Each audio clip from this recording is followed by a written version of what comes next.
And welcome into the post-game show here on the Firebird Broadcasting Network. Alongside head coach J.W. Kieckhefer, I'm Peter Ferrari, Justin Corrigan. Coach, first off, congrats on the wins, plural. Let's start with what just happened. St. Norbert really pushed you to the limit in that third set. First two really went your way. What was the mindset preparing for a quick turnaround for game two, but still being able to deliver in three? Yeah, that's hard. That's really hard to play really good 3 sets of volleyball and then take an hour and 15-minute break and immediately have to put it back on the floor and play a pretty elite volleyball again too.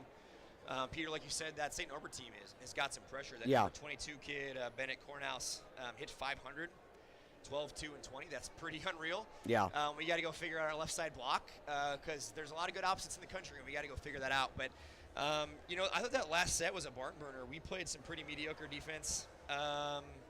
And made a bunch of errors, it looks like, 5 attacking errors. I'm sure there's a lot of serving errors in that set, too, that kept that one close, just like that first set against Lakeland. Yeah. We made 12 errors in that first set there. They scored 20 points and 12 of them were for our side of the net. So, when you make a lot of errors, you create close sets. Yeah. I'm proud of our guys. We got a lot of freshmen and sophomores out there. 2 seniors in Ryan Cholowinski and Zach Noland and Jack McDonald off the bench. So, 3 guys that play some time. But we're a young, inexperienced volleyball team. And so to keep our cool late in set 3 there as we go back and forth and to just play really good offense and try to stay consistent, it's great. There's some choices out there. We got to make some better choices in late game situations to go win some sets. But that's why we were playing matches this early. The practice gym, we've been really, really good. Mm-hmm. And so we needed to play. We needed to try to find our ways to be efficient and get some pressure put on us in different ways and kind of have the evil of a different team, not just your own team every match. So we needed this. We needed to get pushed. And, credit to that St. Norbert team. I thought they played really well in that set 3. Yeah. Yeah, Coach, so 38 kills in the first match, 45 kills for the team in the second match, but only 4 players going double digits, spreading the wealth on offense. What does that do for your team moving forward?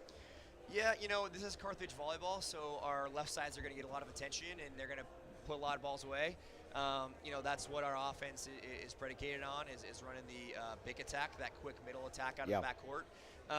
And so I thought Owen Hendricks and Owen Otto were really, really good there. But when we run that 6-2, right, when you switch those 2 opposites, so 2 setters and 2 opposites, just that opposite hitter position, you're basically combining those 2 kill numbers to make 1 number for a double-digit score. I'm just proud of the selflessness that is involved in wanting to run a 6-2. Ryan Morey, Joe Kolwitz are 2 of the best setters in the country. We've seen Ben Heiss do his thing last year, and he's one of the best opposites in the country. And then we saw Ruben Emmerich do his thing for us today. Clearly one of the best opposites in the country as well. And so for all 4 of those guys to be selfless, to be teammates, to put their own egos and their own publicity away to go win volleyball matches for this team. I can't thank them enough for what they do and to go in with the energy. It's hard to sit in the bench for 3 rotations and come back in with the same energy and enthusiasm and effort. I thought they were really good today in that 6-2. And we're not always going to be in a 6-2. Maybe we flip into a 5-1 if we need it. You saw it a couple of times where we flipped into the 5-1 in different situations. But the selflessness of this team and how much they care about each other and how many different lineups we can play is why this team is excellent. Yeah. So back-to-back 3-0 sweeps. First time you've done that since the 2021 season. We all know how that one ended up. It's pretty fun. What do you have to do in these next 7 days at practice to keep the momentum going before New Paltz on Friday? Yeah, pretty unrealistic you're going to win, that many sets in a row. We don't really care about the set wins and how many sets we win in a row. We're just really caring about trying to go win the match and putting our best effort forward for everything we can do to go win volleyball matches. So, clean up the offense. We're close. Again, I think some decision-making situations we got to get better at. And when you got 2, Ryan Morey set for us a little bit last year, but not fully. And Joe Kolwitz is fully new to playing. He's been in the offense around the system for multiple years. But it's different when you get yelled at by JW for making some decisions that could have been better. And so we just got to continue to work through the offense, through those 2 guys, and trying to find a consistent ball. I thought our block was pretty poor in set 3. It was so elite in set 1. We blocked 7 balls in 1 and 2, and it just poof went away in set 3. And again, that Cornhouse guy, Bennett Cornhouse, did a nice job attacking that ball on the seam from St. Norbert. But if we're going to go win volleyball matches, our block has to be consistent. It can't go away in the third set, and our backcourt defense can't go away in the third set. So, yeah, just continuing to be consistent. I think when our communication's high, we're pretty good. Yeah. Not to go back to the first game, but to go back to the first game. Set one, the Muskies gave you everything they could. They took set one from you last year, almost a year to the date. What happened midway through? There's multiple lead changes that really, it seemed, flipped the script. Oh, you know, Owen Hendricks was pretty dang good in Yeah. that match. 10-0-11 or something dumb like that. You know, that it's unheard what he's doing so far in these two matches. Holy cow.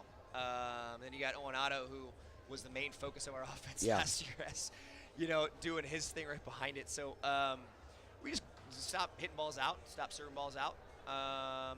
That's really all it was. 2 reception errors, 10 attacking errors, you know. Yeah.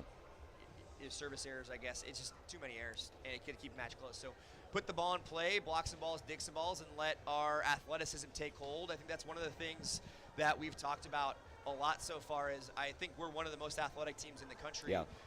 But if you only play at 80% of your athleticism, or if you miss a bunch of serves and don't allow your team to be athletic, it doesn't matter you're more athletic than the other team, right? If you're not putting 100% of your effort on the floor every single time, if you only bring 80%, a team that's 80% as athletic as you can play with you, or if you're just missing 7 to 8 serves a set, well, then it doesn't matter how athletic they are. If you keep missing serves, you can't put that pressure on them in your own way. So we talk about that a lot, about giving our utmost effort, be disciplined all the time so our athleticism can take hold. Coach, as we look ahead, you're not going to be back for almost a month, but you got the Banana Slugs coming out again, a team that you've played here, played there. What's the outlook of what you want to accomplish besides just wins and losses when you go to California? Yeah, I love playing Santa Cruz. That's a rivalry that goes back to 2005. That's an old one. And so it's a lot of fun to continue that rivalry. They play hard, and that California style of volleyball is super, super technical. They pass the ball really well. They dig everything and bring it back. And I think that's one of our weaknesses this year is our power from the front court. And so it's going to be a long, drag it out, a lot of rallies. Who's can stay in it and play good offense at the right time situation. We got to set the middle of the court really well. That's a big advantage we have against the rest of the country. You saw Hudson Schweitzer there to play 2 matches, and he was pretty elite today.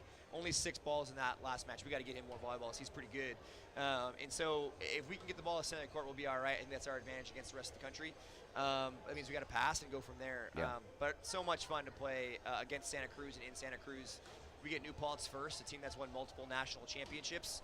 And so 2 blue bloods of Division III going after. Actually, 3, you call it out there. We play New Paltz, who's got multiple national championships. Santa Cruz, who's been, I don't know if they've won one or not, but they've been elite. Like I said, 2005 rivalry. And then you get Kalu, who's the defending national champion. So blue bloods in Division III out there in California. What more do you want? Exactly. Well, Coach, congrats on back-to-back sweeps. Have a fun road trip, and we'll see you.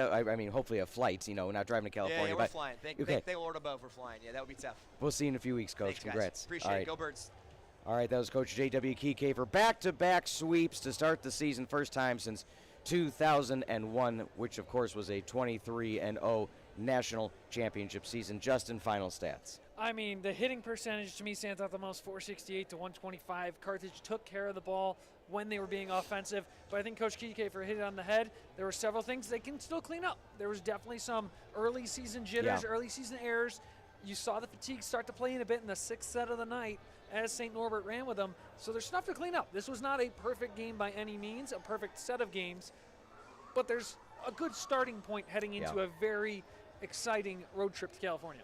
All right, well, we want to thank you as well for being with us. After we look at these team stats, let's take a look at what's coming up on the Firebird Broadcasting Network. Tomorrow, the doubleheader, women's hoops at 2, men's hoops at 3 versus Milliken. Both teams coming off victories on Wednesday. And then next Wednesday, men's basketball, North Central. That'll be a great one, 7 o'clock. And then Thursday, women's men's wrestling versus Aurora, 6 and 7 o'clock. So make sure you tune in to the Firebird Broadcasting Network for that. And again, the next broadcast for the Firebirds for this men's volleyball squad, January the 30th through February the 1st, the Frog Jump Invitational. So make sure you tune in to that upcoming broadcast in a few weeks. Once again, your final, the 3-set sweep, 25-16, 25-15, 27-25. Again, for Justin Corrigan, Mike Love, the executive producer, producer John Voinovich, as well as all the staff and crew, Laura, Tasha, Zoe, Yam, and Marissa, the best in the CCIW, second to none. This program has been a presentation of Firebird Broadcast Productions. We appreciate you being with us. This Friday evening, we will be back tomorrow. Make sure you join us. Once again, I'm Peter Ferrari for Justin Corrigan. Have a good night, everybody.